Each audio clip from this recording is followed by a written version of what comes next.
3 инфотабли и 6 патокази се поставени во градот и пред влезот на спомен костурницата во Велес за одбележување на монументалниот објект.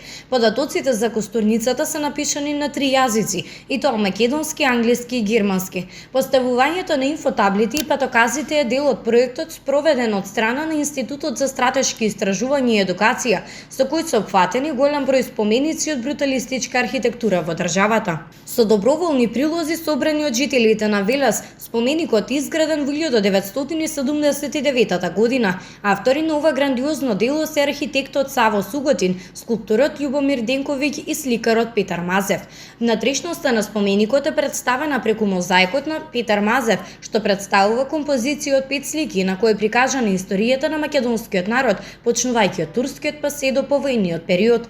Тој е најголем мозаик во државата кој што се протега на површина од 220 метри квадратни. Спомен костурницата на паднатите борци од народно-ослободителната борба се наоѓа во непосредна близина на автопатот Пријателство и представува идеална можност за попатна пауза.